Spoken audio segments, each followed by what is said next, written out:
Everybody, welcome back to the channel. Thank you for tuning back in. Now, before I get into the video, what I do want to ask is, I know there's a large proportion of you that watch the channel but you don't subscribe. So can I please ask you to subscribe, because it does make a big difference, all right? It has just gone about 8 o'clock. My van is over there. I'm just off around the corner to do a quote, which I thought was in Broadley Terrace, but it's not. I think it's actually in the next street. I'm doing quotes at 8 o'clock at night because it's the only time people are in after work, which is why I'm doing it now. Now, what I did mean to, that was the other thing I meant to ask. By the time you watch this video, in fact, by the time you watch this video, I'll have probably come back, but I'm actually going away on holiday to Austria and Hungary.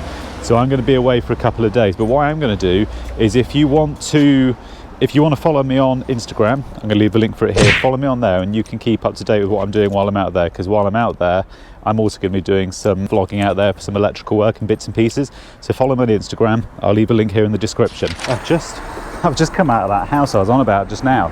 Just been and done a quote. Basically, it just needs a new fuse board. Customer was really cute. She's a nice, pretty girl. And that's the thing, it got me thinking, you can't turn around anymore and say to a customer, you're really pretty, because they'll just look at you and just start smiling, and they'll just walk away and calmly start dialing the police. You can't say it anymore, even if they are, you know, which is a shame, because she was a really pretty girl, and you almost want to say it, you know, just to compliment them, but you can't. Yeah, these locks are good, but they're a proper faff to keep locking every night. That's getting really boring, I've got to be honest, but that's my last job of the day done.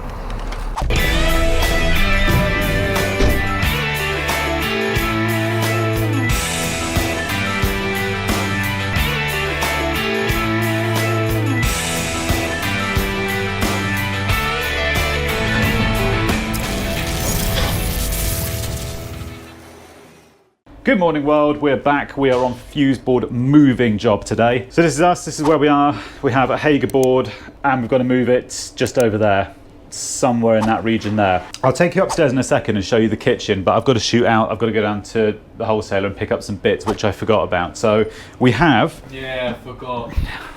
Fuck you. I don't care, all right? We'll swap, you do all the fucking admin. I'm all right. Yeah. Keep the admin. So there's 2 of these going in. So these are a pair of 20-way boards. This is what the customer wants. We've got 2 of these going in with RCBOs. And then up here, there's going to be a Wilex isolator with a surge protector next to it. Then from that, it'll go into I think it might go into a set of Henley blocks. I'm not sure yet, but basically it's going to split into the 2 MK boards here. So I'm going to shoot off to the wholesaler now. So I'm going to leave you in Dave's capable hands, and he's going to start moving. I think he's going to start taking all of this crap out and moving it over there. So I'm going to run to wholesaler, time lapse, see you in a second.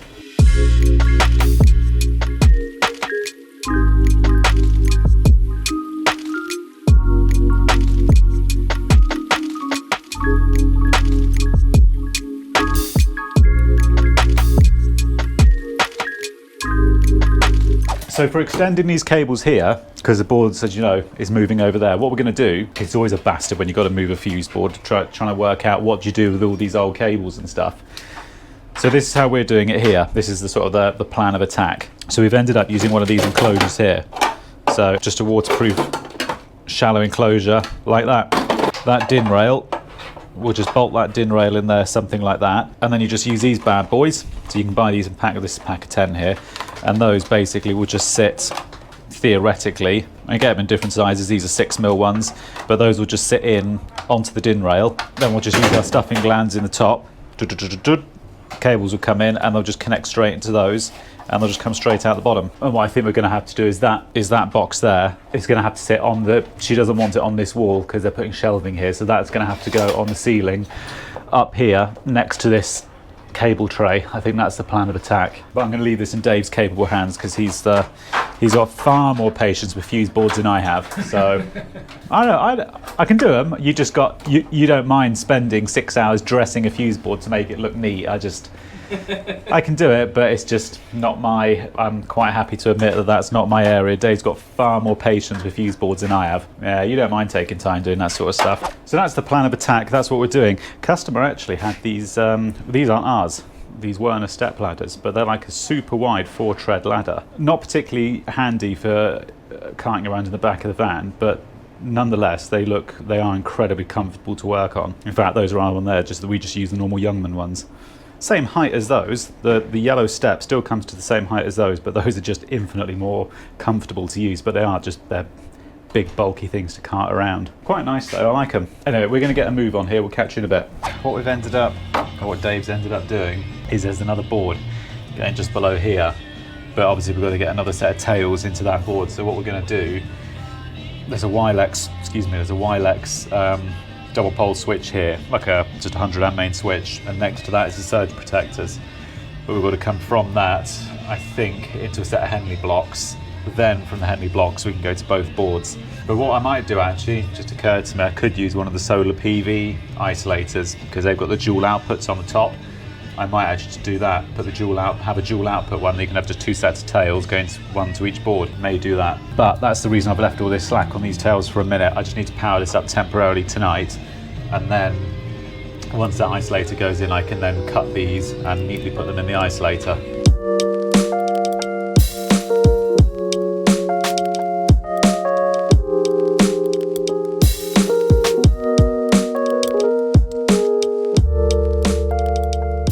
What we were planning on doing was fitting a, because what we could have done here was fitted a Wilex, you know, the double stacked Wilex boards.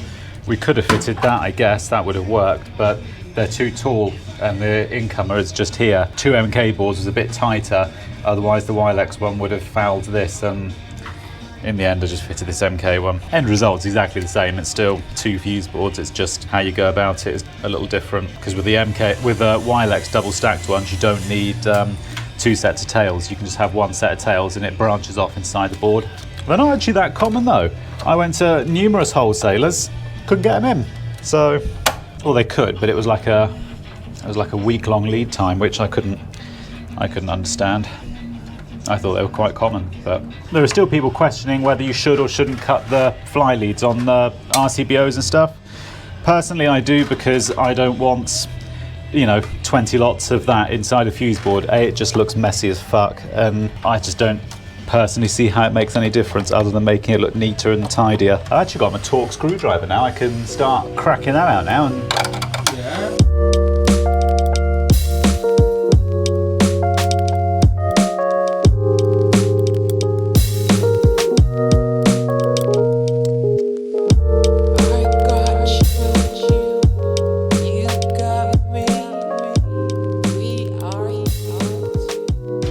Isn't it? I think somebody who came in did the tray and everything, lovely neat job, and then someone's come behind and just run a load of singles on top of it. I don't understand. And like when you go back in there's just like whole bunches of Wagos just like up here. I don't. You got such a beautiful, neat job. Why ruin it? I don't understand. I don't know.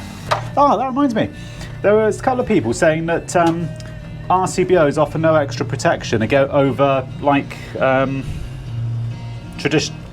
In fact, I'll show you. Hang on, 2 secs. Right, there were people saying that an RCBO basically offers no extra protection over. I call that's actually not an RCD, but we'll call it just for simplicity. An RCBO offers no extra protection over an RCD. I don't know where people are getting that from, because I'll leave the charts here somewhere on the screen wherever there's run about the differences. Those offer way more protection. They offer protection for DC devices, which is basically just about every single item in a house now. TVs, there's so much stuff which is DC in a home. And these traditional ones here are basically just for like heavy elements and stuff, things like immersion heaters, cookers, like heavy stuff. So have those any day. I start with the heaviest breaker towards the main switch, so I'm starting with a 40, then 32s, 20s, 16s and 10s, 6s. Some people don't mind, some people just mix it randomly. I think it's good practice to put the heaviest breaker closest to the main switch personally, but I mean, everyone's different. I went into a new build the other day and the breakers were all over the fucking show in the fuse board. 6s, 40s, it was just, you know, but I guess when you've got 50 houses to do at 1,800 quid a house, then I guess you're not going to be in a major hurry. Especially when they're doing 2. Sorry, you're going to be in a huge hurry. What am I saying? This is all going to be clipped down. These meter tails are being left for the second because the isolator with the surge protectors has got to sit somewhere there. So until that's bolted, we can't cut these down. So we just sort of left the slack up here for the second. Once that's cut, all these cables here can then be zip tied neatly down, and that's the progress sort of so far. We've knocked all these out because there's another board going underneath it, as you know. So yeah. Anyway, I've got 2 more lighting circuits to put in before I can go home. So give us 5 minutes. Let me put those in. I'll be back in a sec. I remember the first fuse board I moved. Fucked it right up. You don't know until you start. That's why I keep saying it. You don't pass your driving test and suddenly you're Colin McRae, you know? You pass your test and you're a shit driver and you're a hazard to everybody else out on the road. But you make mistakes, you cut people up, you piss people off, you learn. And being a spark it's no different. It's exactly the same. You can still, you know, even when you pass your driving test, you're still a fucking hazard out on the road and you can still kill somebody, you know? It's no different. But yeah, I remember the first board I had to move. I properly fucked it up. I had to refund the customer. But I tell you what I did learn from that was I grossly underquoted it. That was the problem. And instead of saying to the customer, actually look, fucked up my price here, it should be at least minimum double, you know, I didn't. I just tried to do it on the cheap and fucked it up. And there you go, that's what happens. That's why I won't do this whole thing of, I was offered it a couple of weeks back. It was a borough here, 25 houses, complete rewiring, 25 houses, but it's not worth it. It was like £1,800 a house. It's just, there's no profit left in it. Absolutely none. £1,800 to rewire an entire house. There's just fucking no profit left in it. That's the thing with stuff like this. I did a quote for a fuse board the other day, and I got to the house, and I know I haven't got the job. She's given it to, I know what she's done. She's just given it to the cheapest contractor. I only quoted, I quoted 600 quid to upgrade the board. Not expensive. And she's like, I've had one quote for 500, one quote for 400. Well, that's nice. There's not a lot I can do about that. There's more 20s and 16s to go in here, but just for tonight, just to power it up. That'll fucking do. Too tired. That'll do. Whack. Yeah, it's my effort, that board is. Hey, you wouldn't think I'm capable of such things. Alright, let's test that.